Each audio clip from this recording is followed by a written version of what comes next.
Imran Ahmed Khan Niazi is presently confined in Central Jail, Rawalpindi. The said respondent can hear and address this court through video link.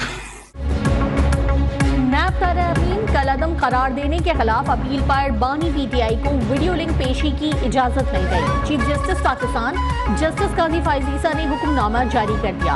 Attorney general को पेशी का इंतजाम करने की हिदायत। Remarks दिए, अजीब सूरत हाल है, बानी पीटीआई मुकदमे में दरखास्त गुजार थे, उनकी यहाँ पर नुमाइंदगी नहीं। खैबर पख्तूनख्वा हुकूमत के सिवा तमाम सूबाई एडवोकेट जनरल्स को भी नोटिस जारी। अदालती मुआवनत के लिए ख्वाजा हारिस भी तरफ, वो बानी पीटीआई की नुमाइंदगी करेंगे। नैब पर सालाना खर्च कितना आता है, कितनी सालाना रिकवरी होती है, किस सियासी जमात के कितने सियासतदान कैद हैं, कितने बेकसूर और कितने जेल जा चुके हैं, सुप्रीम कोर्ट ने तमाम रिकॉर्ड जुमेरात तक मांग लिया।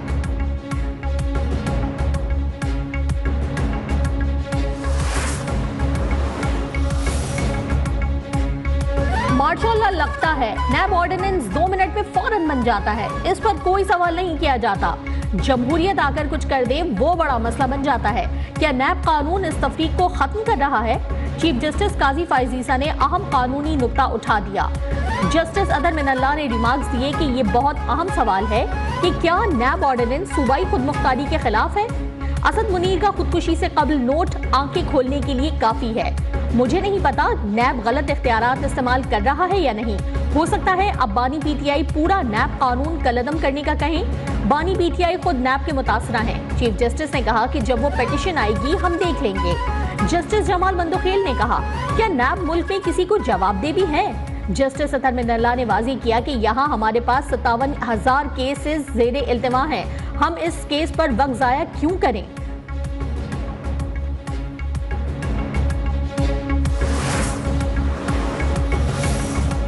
हुकूमत को नॉन फाइलर्स की मोबाइल फोन सिम्स ब्लॉक करने से रोक दिया गया। इस्लामाबाद हाई कोर्ट ने 27 मई तक हुक्म इम्तना जारी कर दिया। वकील सलमान अकरम राजा ने कहा, नया कानून कारोबार की आज़ादी के बुनियादी हक के मनाफी है।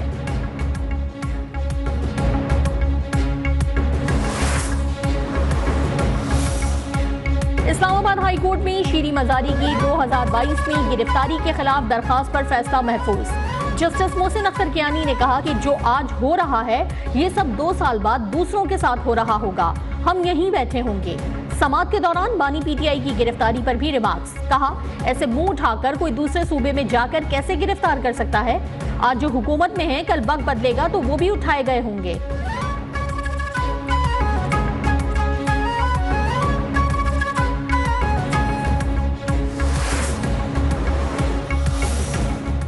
जोर जबरदस्ती से कोई बात करता है तो हम किसी का नहीं मानते। हम किसी की जो है ना जोर जबरदस्ती से नहीं हो सकती। दूसरी बात यह है कि जो स्पीकर साहब कल उसने आपको एड्रेस करके जिस तरह बात की है, मैं उसकी मजम्मत करता हूँ। हम किसी की जोर जबरदस्ती नहीं मानते, चाहे वो हमारा बाप ही क्यों ना हो। ख्वाजा आसिफ के अंदर बर्दाश्त नहीं, 90 साल के बुजुर्ग में तमीज होनी चाहिए। असद कैसर की कौमी असम्बली में धुआंधार तकरीर। उमर अयूब ने कहा, ख्वाजा आसिफ ने गैर पार्लिमानी जबान इस्तेमाल की। मार्शल लॉ सिकंदर मिर्जा ने लगाया था। बैरिस्टर गौहर बोले, हमारा लीडर जेल में है और कहते हैं इंसाफ दिलाएंगे। अवाम जान चुके हैं कि असल जमहूरी लोग कौन हैं।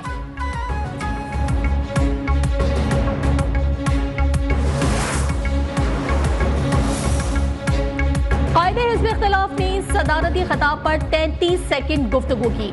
अरे भाई, हम मानते हैं आप ऑपोजिशन लीडर हैं, आप कंफ्यूज क्यों हैं?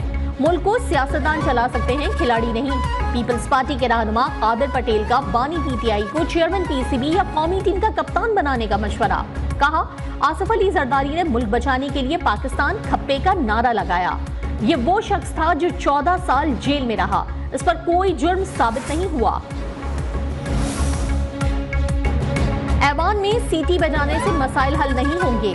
माजी को भूलकर मुस्तकबिल को सामने रखकर चलना होगा, वरना गर्दिशी कर्जा सब कुछ निगल जाएगा। वफाकी वजीर कानून आजम नजीर तारड़ ने खबरदार कर दिया। कहा, सियासी जमातें मुज़ाकरात और बातचीत के जरिए मसाइल हल करें।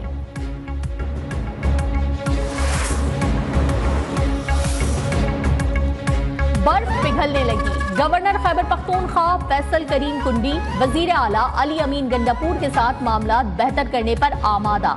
जोहरानी की दावत भी दे दी। कहा सूबे के आवाम को उनके हुकूक दिलाएंगे, तमाम मसाइल विफाक के सामने रखेंगे।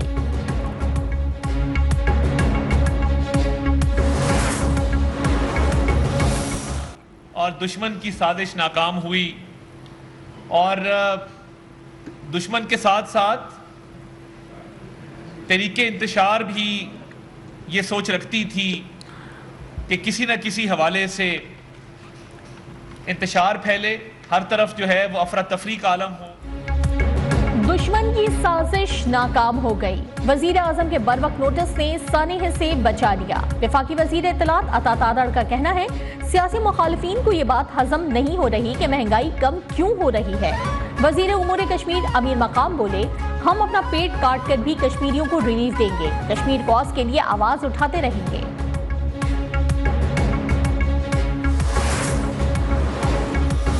सरबरा अवामी मुस्लिम लीग शेख रशीद ने कहा मामला तय होकर भी जो हुआ तकलीफ दे है, रावलपिंडी से गिरफ्तार अफराद को रिहा किया जाए।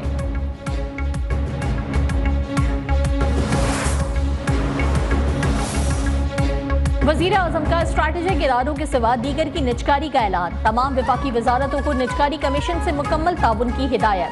कहा हुकूमत का काम कारोबार करना नहीं, कारोबार और सरमायाकारी दोस्त माहौल यकीनी बनाना होता है।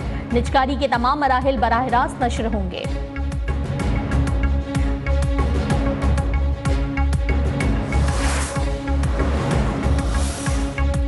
IMF वफ्द की वजीर खजाना मोहम्मद औरंगजेब से मुलाकात। माशी इस्लाहाती एजेंडे को जारी रखने के अज़्म का इजहार। वजीर खजाना ने IMF को मईशत से मुतालिक मैक्रो इकनॉमिक अशारियों से आगाह कर दिया।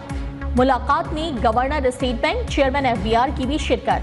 FBR और IMF के दरमियान आज मुज़ाकरात के 2 अदवार होंगे। FBR टैक्स नेट वसी करने के बारे में वफ्द को आगाह करेगा।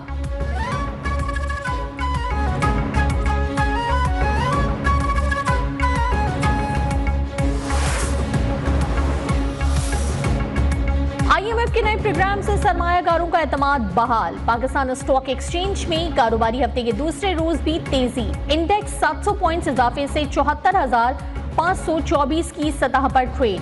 मार्केट का तिजारती हजम 7 करोड़ 64 लाख शेयर से तजावुज।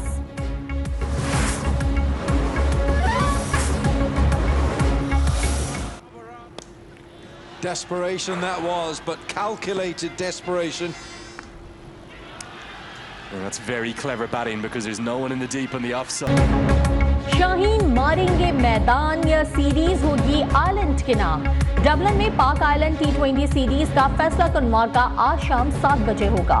दोनों टीमों के दरमियान सीरीज 1-1 से बराबर। आखिरी मुकाबले के लिए कौमी टीम ने तब्दीलियां मुतवक्के। कप्तान बाबर आजम समेत तमाम खिलाड़ियों ने कमर कस ली।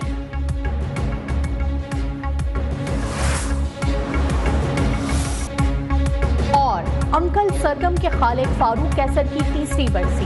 कलियां, पुतली तमाशा और सरगम टाइम उनके मशहूर प्रोग्राम थे। उन्होंने बहुत सी मज़ाहिया किताबें भी लिखी। फारूक कैसर को सदारती अवार्ड से भी नवाजा गया।